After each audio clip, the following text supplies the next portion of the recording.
Welcome to doctor Maithili's music therapy channel. இன்றைய பதிவிலையும் learning is a process, life time process அப்படின்ற தலைப்பில் emotions சில செய்திகளை இந்த தலைப்பில் நம்ம பகிர்ந்துக்கலாம்.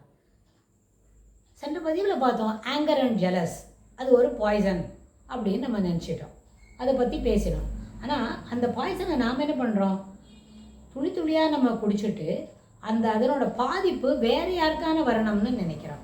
ரொம்ப பாய்சன் குடித்தா என்ன ஆகும், டெய்லி குடித்தா அது ஸ்டிமுலேட் பண்ணுமா? இல்லை, அது என்ன பண்ணும், டீக்ரேட் தான் பண்ணும், நம்மளோட பெர்ஃபார்மன்ஸ் குவாலிட்டியை டீக்ரேட் பண்ணும். அதனால் கோவிக்கக்கூடாது, கோவிக்கிறது தவிர்க்கணும், கோவிக்காமல் பாசிட்டிவாக யோசிக்கணும் அப்படின்லாம் சில பதிவுகளாக பார்த்துக்கிட்டு வரோம். ஒரு சில பதிவுகளாக இதில் பார்த்துக்கிட்டு இருக்கிறோம்.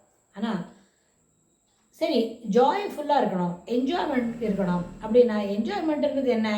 கோவப்படக்கூடாதுன்னா அதுலேயும் தவிர்த்துக்கிறோம். எப்படி ஜாய்ஃபுல்லாக இருக்குது, how we can be in happiness அப்படின்னு சொன்னால் அது ஒரு 2-3 விஷயந்தான். ஆனால் ரொம்ப லைட்டர் வெயினில் தெரிஞ்சினாலே போகிறோம்.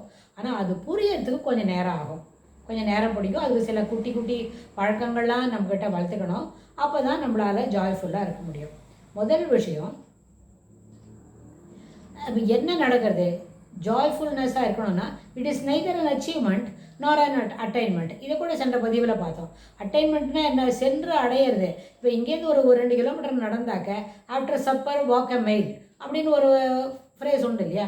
அதுக்காக வேண்டி 1 மணி நேரம் ஒரு 20 நிமிஷம் நடந்துட்டு வந்தால் நம்மளுக்கு அட்டைன்மெண்ட்டு, அந்த அட்டைன்மெண்ட்டு வந்து என்னவாக இருக்கும், ஜாய்ஃபுல்னஸ் அப்படின்னு சொன்னால் அது இல்லை, சாத்தியம் இல்லை. சரி, அட்டைன்மெண்ட் அச்சீவ்மெண்ட்டாக கஷ்டப்பட்டு ஒரு 2 மணி நேரம் தினம் காலையில், இப்போ சென்ற பதிவில் சொன்ன மாதிரி தான் அக்கா என்ன படிக்கணும், ஒரு 4:30 to 6:30 டெய்லி 2 hours படித்து எல்லா மனப்பாட பகுதியும் அப்போவே படித்து பார்த்து எழுதிட்டு அதுக்கப்புறம் நம்ம இருந்தால் இஸ் இட் அன் அச்சீவ்மெண்ட்? அப்படி இருந்தால் ஒரு ஜாய்மெண்ட் கிடைக்குமா, என்ஜாய்மெண்ட் இருக்குமா? இல்லை, அதுக்கும் வாய்ப்பு இல்லை. ஸோ இது மாதிரிலாம் யோசிக்கும்பொழுது ஹாப்பினஸ்ன்னு சொல்கிறது what ever you are getting in your life routine, in a day to day routine, இந்த ஜெர்னி ஆஃப் லைஃப் அப்படின்னு சொன்னால் எதெல்லாம் உங்களுக்கு கிடைக்கிறதோ அதெல்லாம் நீங்கள் அதே கோணத்தில் அதை எடுத்துக்கிட்டாலே ஹாப்பினஸ்ன்றது அது கூடவே வரும். இட் இஸ் நாட் நீங்கள் உங்களுக்கு வேணுன்றதெல்லாம் கிடைக்கல அப்படின்றது வேறு விஷயம். ஆனால் உங்களுக்கு எது வேணுமோ அது இயற்கை உங்களுக்கு கண்டிப்பாக கொடுத்துடும்.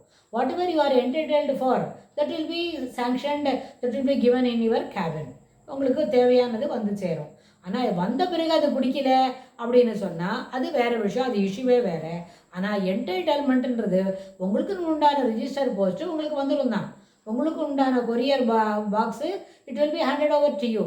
But after opening the box whether you like it or not, you are not என்ன amazed with that, instead you get just bit disturbed in receiving those things அப்படின்னா அது வந்து பர்சனல் இன்வால்மெண்ட்டோட அந்த குவாலிட்டி தான் அது. It will show that only, instead அதுக்கும் உங்களோட என்ஜாய்மெண்ட்டுக்கும் கணக்கு இல்லை. அதுபோல் இது வந்து கொரியர்னால் நான் சரியில்லைன்னா we can return it back. ஆனால் லைஃப்பில் எந்த ஈவெண்ட்டாவது நம்மளுக்கு நடந்தால் that you cannot return it back, instead you have to அதை கோ த்ரூ இட். அது உள்ள நீங்கள் பயன்படுத்தி தான் ஆக வேண்டி வரும்.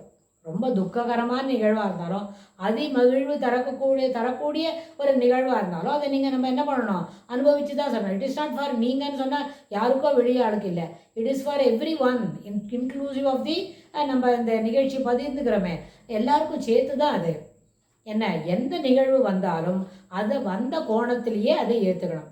அதுக்கு வேறு ஒரு பெர்ஸ்பெக்டிவில், வேறு ஒரு கனோட்டேஷன்ஸில், வேறு ஒரு மீனிங்கை சொல்லிட்டு அது வந்து we are eschewing it, we don't want to follow that அப்படின்லாம் சொல்லும்பொழுது இயற்கை அதற்கு அனுமதி அளிக்காது, அது சாத்தியமே இல்லை.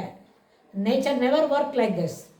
என்ன வருதோ அது வாங்கணும். ஒருவேளை நீங்கள் வாண்டான்னா just simply you can move away from that. ஒரு சர்க்கியூட்டஸ் ரூட் எடுத்துகிட்டு போகலாம், அதை இக்னோர் பண்ணலாம், வாங்கிட்டு அப்படியே கையில் வச்சுட்டே போகலாம். அதை நீங்கள் யூனிட் ஓப்பன் இட், அது என்ன கண்டெய்னர்னு பார்க்காம இருக்கலாமே தவிர உங்களுக்குன்னு வந்ததுன்னு சொன்னால் நம்ம என்ன பண்ணோம், நம்மளுக்கு வந்துதா அதை நம்ம கண்டிப்பாக வாங்கி தான் ஆகணும், வாங்கி பயன்படுத்தி தான் ஆகணும்.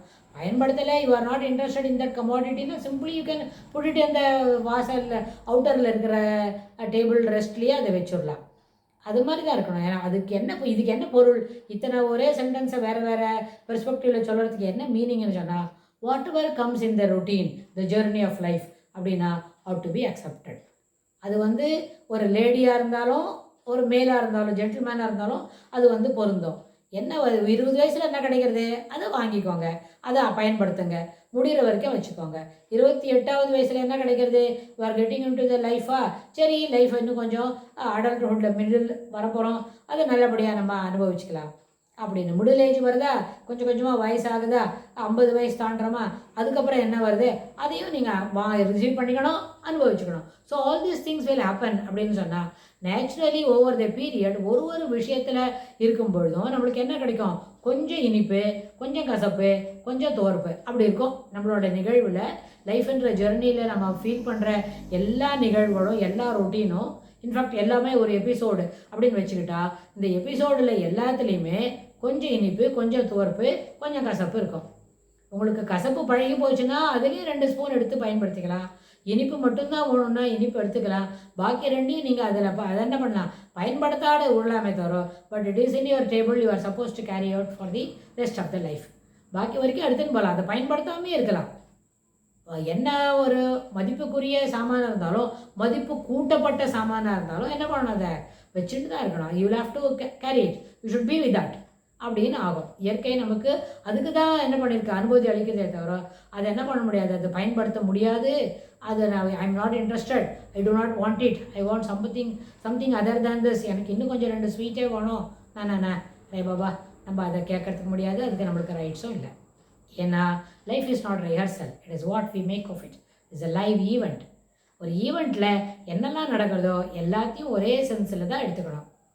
ரொம்ப சந்தோஷமாக இருந்தாலும் அபரிவிதமாக சந்தோஷப்பட்டுட்டு சில வேறு சாதாரண நிகழ்வானா அதில் கமிட்மெண்ட் இல்லாமல் போகிறதோ, இல்லை எல்லாமே சந்தோஷத்தை கொடுக்கக்கூடிய நிகழ்ச்சியாக மட்டும்தான் நடக்கணும்னு கேட்குறதோ நம்மளுக்கு அதுக்கு வாய்ப்பு இல்லை. அதனால் whatever comes in your way, you grab it, you pluck it, you move along அப்படின்ற அந்த வார்த்தைகளை மனசுக்குள்ளே வச்சுட்டு அப்படி இருந்தாலே joy is not nowhere outside of our life. Instead, it is within our realm of life that we can experience it, we can enjoy it. Entire லைஃபே ஒரு celebration போல் போய்கிட்டே இருக்கும். ஏன்னா எல்லாத்தையும் நம்ம ஒரே கண்ணோட்டத்தோடு பார்க்கணும் இல்லையா.